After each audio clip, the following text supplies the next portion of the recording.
Welcome back to the Dopesick Show. You won't get sick of. I'm Spencer, and this is Sasha. I spent most of my 20s in federal prison, but I've been off heroin since April 9, 2010. Got a lot of stories about the stupid stuff I did to get put in prison. Also got quite a few stories about the crazy stuff that actually happened when I was in federal prison. And God forbid you end up in prison, you ought to make some of the same mistakes I made. Rule number 2. Don't gamble. Don't do it. Don't do it! I would say more fights I saw over gambling than drugs. Yeah. There was somebody at the medium security that got paralyzed, literally paralyzed from the waist down. He'll never walk again over a dispute related to gambling. Now, gambling is as bad, if not worse, of an addiction than drugs. I didn't know nothing about none of that until I got to prison. I had to see it firsthand to actually understand it, but it's a sickness. Okay, and just like, I talk about people being addicted to selling drugs. There are people that are addicted to running a ticket. Now, there's one person in particular I'm thinking of here, and I'll get to that, but I'm going to tell two in this one. There's a little guy, we'll call him Matt. Okay, Matt is a smaller white guy, country, and, but depending on who he gets around, he might turn from B-Rad Jeezy from Malibu. Malibu's most wanted. Depending on who he's around talking with, you know what I mean? Like he change up that much. Now, he sits down at the table, plays with these guys, and he's getting played by them. These guys, they all playing him and stuff, and then I hear in the low security where it's a dormitory type setting with cubicles, you can hear conversation. You don't even mean to, but you can hear everything. Especially, after summer's over, when it's not hot, all the fans are off. They got big fans on the walls. That'll muffle some of the sound. And when you can hear anything in there, and you can't help it. And I heard them talking about, that white boy stupid, blah, blah, blah, this and that. We're going to get him next time, blah, blah, blah. He's going to get his grandma, send him some more money. And, that type of thing. So there were a few different tactics. First off, sleight of hands and that type of stuff. Second off, there was another tactic that basically was just like trying somebody in this sort of way. Basically, people would dispute a certain hand, the rules, whatever. That's how a lot of fights start, just rules or whatever. I had to blah, blah. They would do that to him, knowing they were lying, act like they wanted to fight, and he'd be like, "Oh, that's fine, you can just take it." Well, guess what? You look like a chump now. Everybody's laughing at you because people are taking your stuff. Or basically, they saw you poke you down. They challenged you to a fight and you didn't fight. If you play poker at a poker table in jail or in prison, there will be a time when somebody stands up and calls you out to fight. There will be. I saw it more times than I can count. But this little guy just kept getting got over and over and over. And when they weren't playing, sometimes, they'd act like they were boys with him whenever they were around with him. He thought they were his friends. And then as soon as he'd leave, they'd be talking about him, ripping on him, joking on him, talking about how they're getting everything he's got. And it was just so obvious. And, there were even people who told him, a couple people that told him, listen, man, those guys aren't your friend. And he's like, man, you don't know what you're talking about. Nah, he's not hearing it. Oh, I press this, we're all good, though. But he's not hearing any of it. He's not listening. He's not listening to a dang bit of it.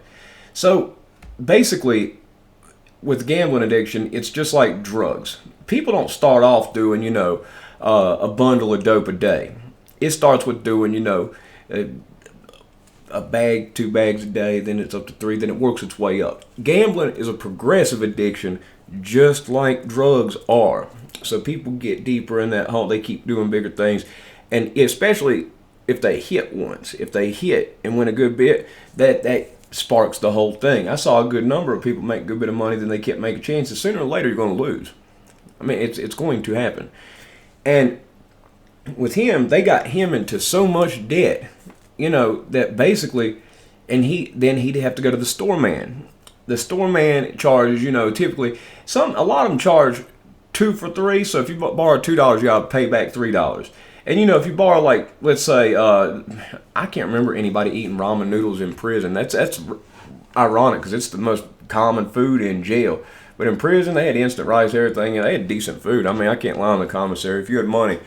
But he has to go to the store man because he done paid them all most of the money. So then he's getting in debt with the store man. And the store men are usually, typically, not always, big old guys because you got to have muscle, to scare you if they're going to collect. There are some that aren't. And basically, if you just don't pay them back, they'll cut you off. Which was basically the case with him. He kept going to the store man who he knew wouldn't fight. One of them was an old man. Old man that was nicest guy ever. I mean, this guy's like in his 70s. Old frail man. But he charged good rates. He only charged 20%. So you borrowed $5 and had to pay him back $6. He ran him up like $200 in debt to him and kept saying, come on, until he finally had to cut him off, old man did, and he didn't get paid back.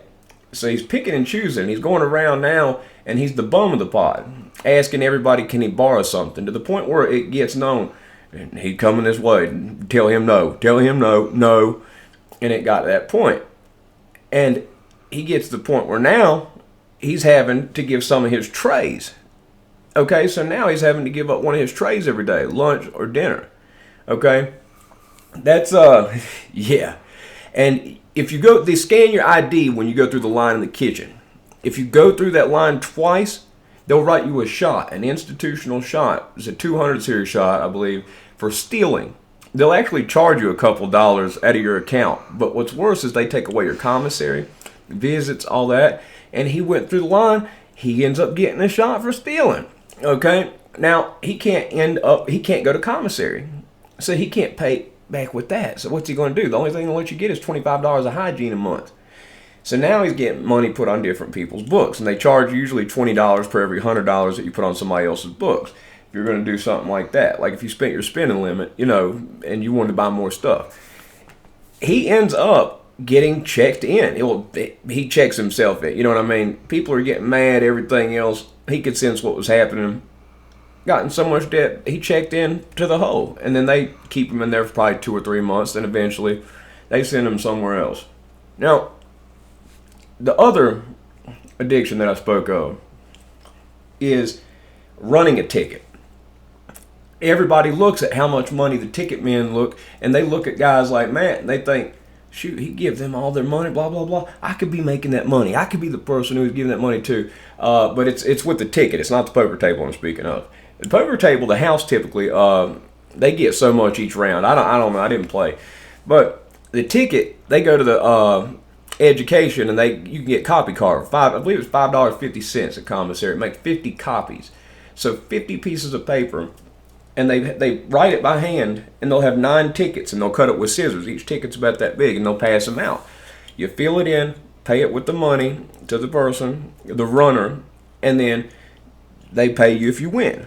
That's typical of how that works. Some of them would let you do it on credit. Some of them will let you do a ticket on credit, but typically you need to have the money and turn that money in, or you weren't going to get anything back out of it. So certain people, this person, individual I'm thinking about, I kind of caused him to get checked in. Okay? Not intentionally. But here's what happened. It was a bad day for Pinto too. I felt really bad about this. But this person is running a ticket. He's got think he's going to make money. The big thing that people do not do when they start a ticket, you have to keep a backstash of thousands of dollars, okay? You don't just make that money and spend it, and sooner or later, just like the people that gamble are going to lose all their money, the ticket men, sooner or later, are going to get hit for a lot. There's only one person that I saw do this effectively and efficiently, and they were at the medium security. It's a white guy from Virginia. I'd say in his mid-40s, but he kept that backstash of money to pay out. He had probably, I would say, $5,000 to $10,000 scattered through different sales. He had at the medium security. It was easier to hide your money because the money there was stamps. Dollar stamps were worth $1, and then back then it was like 49 cents for the mail-in stamps. Those were worth 33 cents in prison money. Go figure. So 3 of those equaled $1. So these old decrepit dollar stamps that were probably 10, 20 years old, some of them were unusable. They were so old, were worth a prison dollar. But the brand new stamps from commissary were worth 33 cents a piece. Go figure. It's wow, but that's how it was. So I seen him before with it. He had probably I don't know. It had to have been something like $4,000 inside of a graham cracker box. Yeah, all those stamps. But at the low security, the currency stamps almost aren't. You can't even, unless it's a flat book, unused flat book.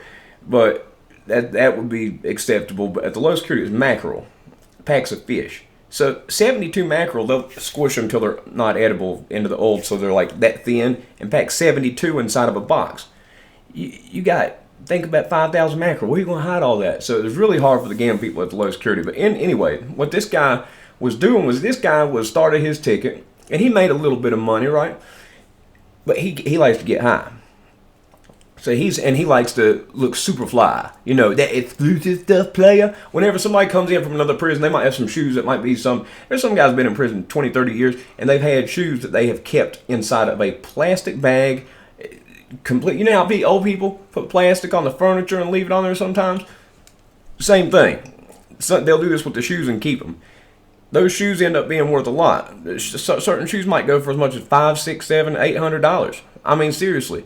There was one pair that I ended up paying $200 for. It was these flat-soled Nikes. It's kind of like they were real flat to the ground. I got them because if I wanted to kick somebody, the sole of them was hard. It wasn't rough. It was rubber. It was hard. So if I threw a kick at somebody, a front kick, it was going to do some damage. But if I threw a kick and some padded cushion, it ain't going to do the same thing. But that was my thinking. I was always thinking about fight, height, weight, how sizing everybody up, everything else. But I bought those shoes for that point. And also we had this thing, we're doing boxing, in the cell, a few of us, and hitting mitts, and it was easier to move around with those shoes. But anyway, this guy starts his ticket. He's getting high. He's doing stuff he shouldn't be. So he's breaking rule number 1, rule number 2 at the same time. Don't do drugs. Don't gamble. Eventually, what ends up happening is, for whatever reason, all the ticket men on the compound decided this particular day that they were going to put UFC on the card. I could actually find this exact card if I look for it. I remember the fighters that were on it. It was Edson Barboza won that night. I remember, but there were people that came to me for picks. They came to me because they didn't know anything about it, and they knew that I knew a lot about it. And Pinto got hit for a lot. He got hit for a lot this particular time. But it wasn't Pinto. Pinto had enough backstash because he's smart. He keeps enough backstash to where he could bounce back from it. But I felt bad when I found that out. But I gave these people picks. This person basically hit, this one person alone. I think it was something like $1,200 because I gave them I think it was as many as, it might have been 8 or 9 fights, and he got me to pick every one for that. He got me to pick a few for him. He ran a pick 3 or pick 5, but he had one that was 9. And so, see, if he puts, based on the odds, everything else, if you get 9 fights right, that's pretty good. I'm pretty good at picking them. But and it's a little easier to pick MMA win or lose as opposed to sports, which have a spread. You're betting that the team will lose by less than 7 or more than 7, stuff like that. Fights is pretty simple, win, lose. And on this card, there were a good number of fights that, people were 3-1 underdogs, and it was obvious they were going to get their butt kicked, and it was easy to pick. So a few of them, there was a little bit of luck with, but a few of them, it was common sense. And I knew enough about these fighters that I could pick that without even knowing the odds, because they don't have the odds as easily displayed as they would sports in the paper and stuff. You weren't going to see all the odds for the UFC fights coming up typically in a newspaper. But basically what ended up happening, I gave these picks, and this guy got basically a few $1,000s he got hit for. He didn't have that money. He didn't have that money to pay. Oh, Lord. And I've heard people do this multiple times from gambling, and it's hard to hear. The phones are in a public place to where you can hear him passing, and you hear this guy yelling at his family. And and the same thing I heard this a couple times, but yelling at his family, I took care of y'all when I get it, and y'all can't do it, man. And he's cussing them like dogs, calling them names and stuff, and everything else. Now, this is Petersburg Low. This is a low security prison. Even at low security prisons, people get checked in. It does happen. This guy ends up going down there and checking in. And he says, as he's packing his stuff up, he said, yeah, I got to get out of this, blah, blah, blah, this, and that. And he has the guard stand with him. He's making it look like he just don't want to be in that prison anymore.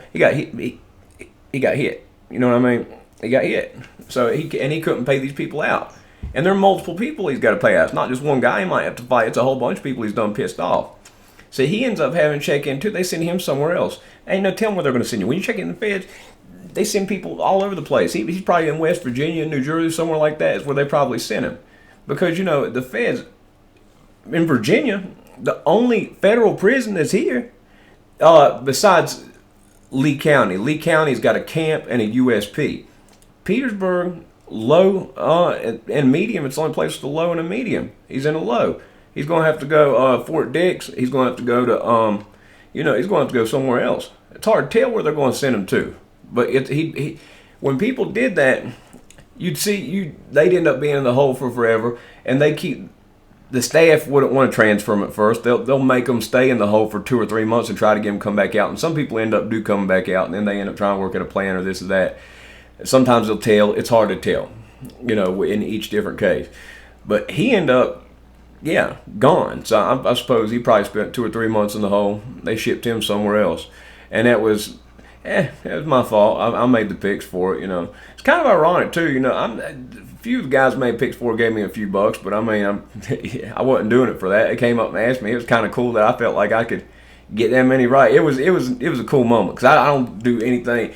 I didn't bet $1. The one time I bet $1 was with a handicapped man that had brain damage from being hit in the head with a baseball bat when I was in jail. My celly told me, you need to bet him, you'll win that. And I bet him a candy bar. He said, I know I'm probably going to lose, but just something to do.